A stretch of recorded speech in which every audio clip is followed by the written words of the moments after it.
Good morning, my friends. Welcome to Kevin at 7, special episode of Momentum Monday. I'm recovering.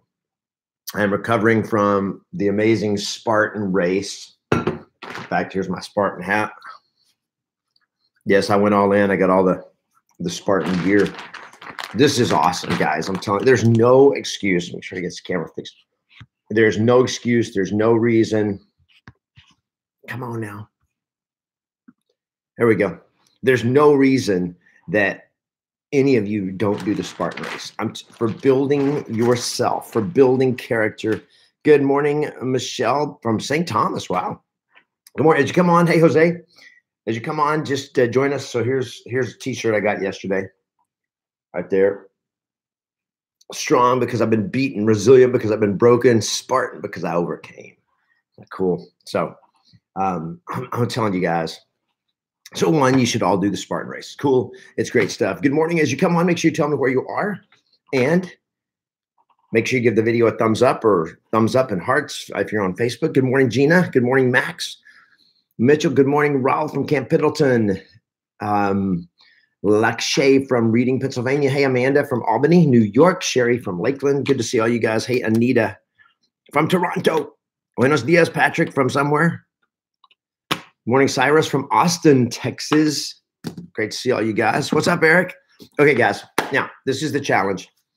If you want to hang with me, hey, Craig, we're actually in Needles right now. You're in Lake Havasu. We're in Needles right now at our Airbnb. We're getting ready to leave this morning, but cool. Hey, Luann from Toluca Lake. I have no idea where Toluca Lake is. Is that California? Hey, Eric from Salt Lake City. Indio, California. Francisco. Okay. So Spartan race, so amazing, so cool. You guys all owe it yourself. But what I want to talk about is not trying to cheerlead and get you guys to do Spartan race. What I want to talk about is the lessons I learned from 2 days at Laughlin, Nevada in the Spartan race. That's a lot of lessons I learned.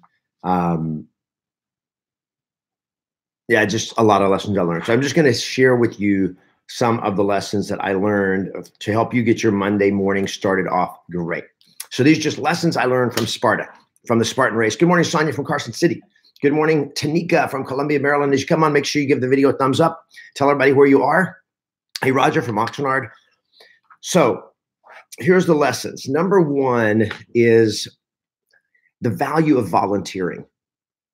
Because on Sunday, yesterday was the day that I ran the Spartan Super, which is 8 miles, and there were 26 obstacles, I think, 26 obstacles, and 8 miles in the Nevada desert. It was crazy and windy. Oh my gosh, it was so windy. But on Saturday, they had the shorter race called the Spartan Sprint, and they had a whole bunch of them and so forth. And so I decided to volunteer because some of the friends I'm staying with that are experienced Spartan racers said it was a good experience. So I'm like, okay, I'm going to do it. It's cool. So I went and did it. And I was at one of the obstacles called what's it called?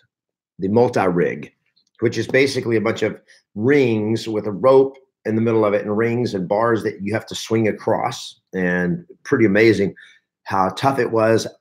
I couldn't do it. And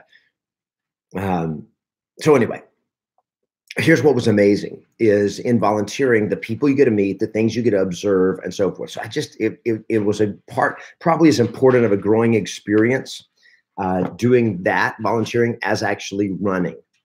Okay. Hey, Luann, thank you. Toluca Lake you're cool. You're kind of in the valley by Studio City, right? Nice. Universal Studios. Cool. Number two is no excuses.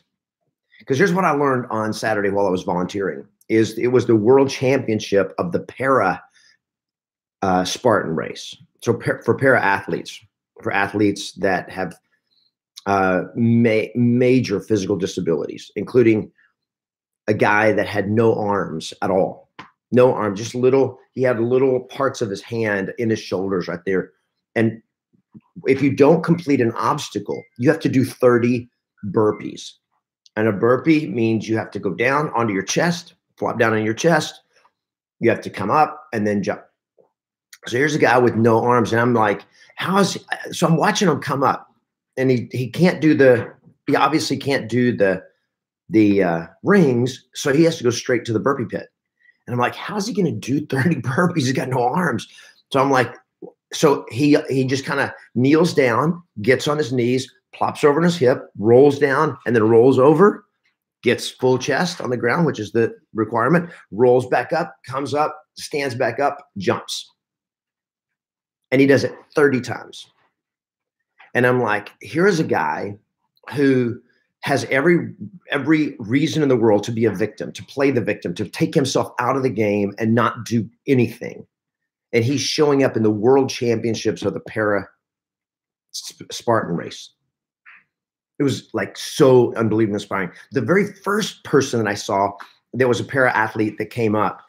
She had one full arm. She was an athlete, good athlete, one arm, and then her other arm was right here, was cut off at the elbow. So she only had her arm from the elbow up, which is what my grandfather had. So she comes up to the rings, and I'm like, she can't swing. I mean, you got only one arm. How are you going to do it? It's impossible to do it. In my mind, it's impossible. It's impossible in my mind. But see, it wasn't possible to her because she's thought about it. And she, instead of letting her the limitation of having only half an arm, instead of allowing that to make her go like, I can't do it, she goes like, how can I do this? How can I do this? And it was obvious it was not her first time to do this. But what was amazing was, as she jumps up on the pedestal, she jumps up and grabs her ring. The only thing she said was, oh, it's got a rope. That was the only thing she said. And she goes, oh, it's got a rope. Because instead of just being rings, it has a rope. So she takes the ring, grabs the ring, jumps up, and then she swings herself up and she puts her arm through the ring up to the armpit. And now she's swinging from her armpit and reaches over and grabs the rope, swings down, pulls her arm out of the ring, and goes up to get that next ring. And the only thing she could not do is she couldn't reach the next ring with that rope. And so she wasn't able to finish it. But that's what she said. She said, I can do the rings, but I can't, that rope, I couldn't get over that. And I don't know if that was a mindset thing or if that was the real deal. But what was amazing is how much she had taken and just overcome her adversity. No excuses, my friends. Whatever you got going on in your life, whatever challenges you've had in your life, whatever setbacks, whatever things have happened in your past, because every one of them that came up, there was 2 of them that had 0 legs. I'm talking no legs at all, straight hips. And watching them just perform, and watch this guy, he had to get help to get up to the bars because he couldn't reach the bars. So they helped him up. He gets the bars. He's swinging across there, man. He's just like across the pipe at the end, and you have to ring a bell and just like, it's amazing. So he gets there, he rings the bell, and he has to hang on until somebody comes and helps him down. As soon as they help him down, he goes over to the burpee pit, because the para athletes, it's a team sport. So this is the 3rd lesson that I learned, is the power of having a team. And it was really cool yesterday for us running, because I was running with the people we're staying with. There were 7 of us, and one of them's more of an athlete, and she went earlier. She was competing, and so she ran an earlier heat. But the other of us, we kind of started all together. And we stayed together for quite a while, and then we kind of split up and everything, and people let them go their pace.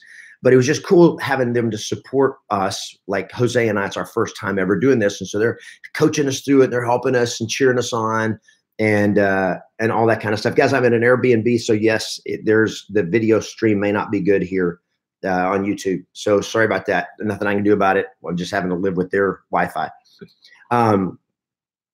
But the teamwork. So this guy that had no legs, he goes across the multi-rig, across all the rings, across the pipe, hits the bell. They help him down. He takes himself over to the burpee pit. And for his other guys on his team that could not do it, they couldn't finish the thing. They had to do 30 burpees each. Well, on a team, you're allowed to share burpees, which means somebody else can help you do your burpees. So as soon as he gets done, while his other friends are trying to get across, he goes right over their burpee pit and he just starts doing burpees. Boom, boom, boom. He hammered out 60 burpees. By the way, a burpee, if you guys don't know what it is, Google it and then go do 10 of them. Try doing 30 in a row. That's the penalties. You have to do 30. I had to do three sets of burpees yesterday. Anyway, 3 sets of 30.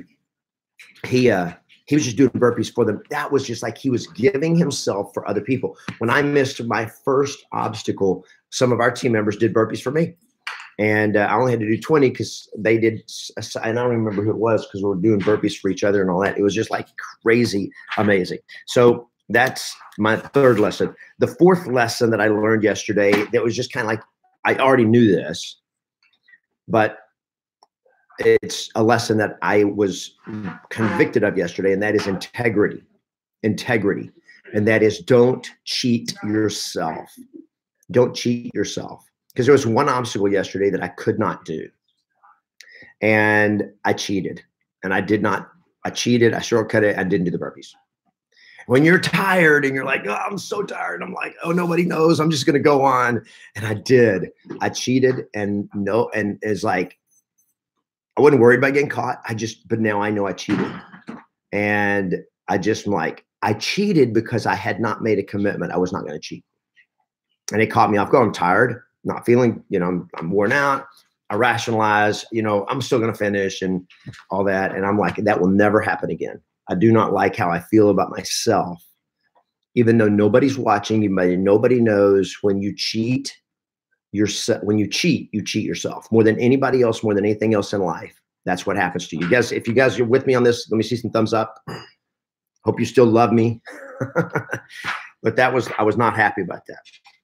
And then the fifth is finish what you start, no matter what. Finish what you start, no matter what. And that was just that. To me, the commitment was, I will finish this. I will finish. And I was running with 7 other people. Jose Contreras, who was one of my inner circle members that came with me and ran. It's his first Spartan race too. Well, he hurt his knee on the thing, and then he hurt his ankle, twisted his ankle like about half the way through. Is that right, Jose? About half the way through. So after that, everybody's kind of already gone on. It's just me and him.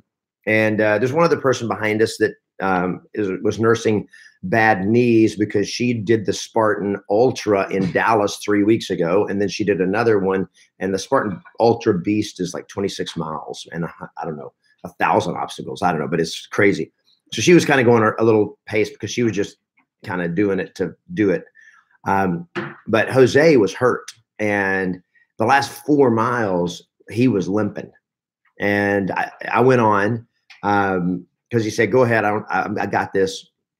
And and he said after he got done, he's like, we watched him across the finish line. I got him was able to video him coming across the finish line. But I was so proud that he didn't quit. And he's like, man, I wanted to quit. I wanted just to cut, because there's so many places where you can just cut across and walk back. And he goes like, I'm just like hurting so bad. And he said, but I knew I had to finish. And he finished.